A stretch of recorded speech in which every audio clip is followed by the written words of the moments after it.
Have you ever felt lost in life? Not confused, not uncertain, but lost while still breathing. Lost while your life keeps moving, but your mind stays behind.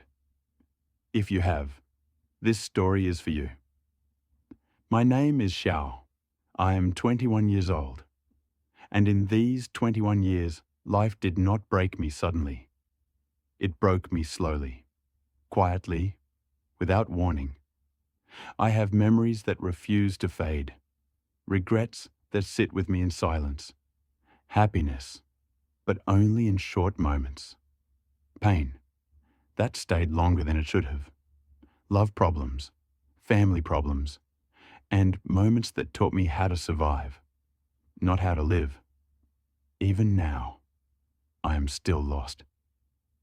So I want to begin from the first moment I remember being aware. People ask, when does consciousness begin? For me, it began when I was 4 years old. That was the age my mind woke up, before my heart was ready. I didn't grow up in a big city. I grew up in a small town, in a house full of relatives. Too many eyes, too many rules. My father worked as a driver, every day chasing survival. My mother stayed at home. She was gentle, she was kind. When I was 4, they sent me to kindergarten. I didn't understand why. I didn't ask why. On my first day, I cried. Not softly, not quietly. I cried like my body was in danger. The teachers thought I missed my parents. But that wasn't the truth. I cried because for the first time in my life, I was alone. Alone in a place I didn't recognize. Surrounded by people who felt unfamiliar. My chest felt tight. My hands felt cold. I didn't know the word fear yet, but my body did. I cried until my strength disappeared, until my tears stopped, until I fell asleep. When I woke up, my stomach hurt. I was hungry. It was lunchtime. They gave me rice and soup. I hated rice. I always had. Eating felt heavy, like punishment. But that day, a thought entered my mind. If I want to survive here, I have to eat. That was not bravery. That was fear learning how to adapt. That was a child learning survival before comfort. And that was the moment a dangerous habit was born. I learned to make people laugh. I acted stupid.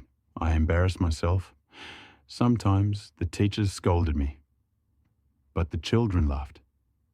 And when they laughed, they accepted me. And when they accepted me, I felt safe.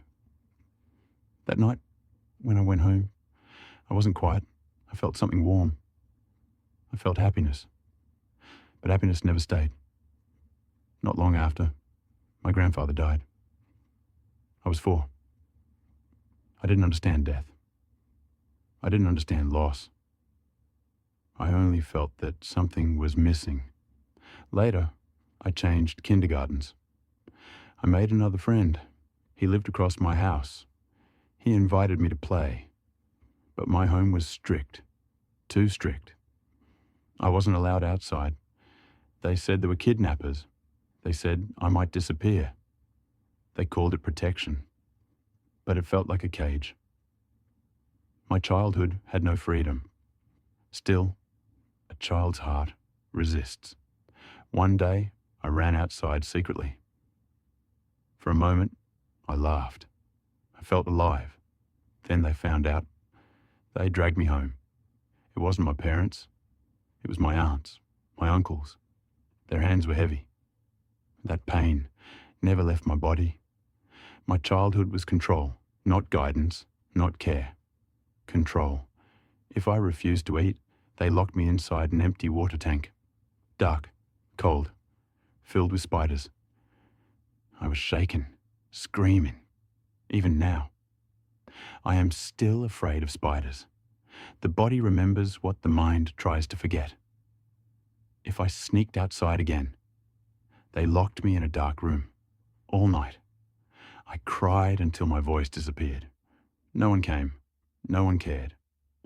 This happened when my parents were gone.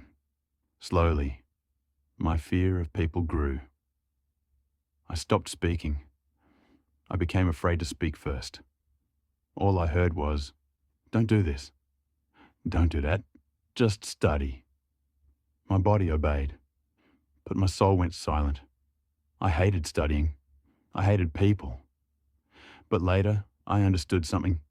I wasn't hateful. I was introverted. Quiet was safer than words. People say I'm a Scorpio, angry, intense. But I didn't live with anger because I wanted to. I lived with anger because pain had nowhere to go. I lost confidence. My smile disappeared at home. I stopped laughing. Later, my aunt took me to live with her. She said it was to help me study. Those days were hard to breathe. Everything felt heavy. I never got what I wanted. Even as a child, I couldn't have something as simple as a toy. That was when I learned, hope hurts, wanting hurts, and silence felt safer than dreaming. This is not the end. This is only the beginning. Thank you.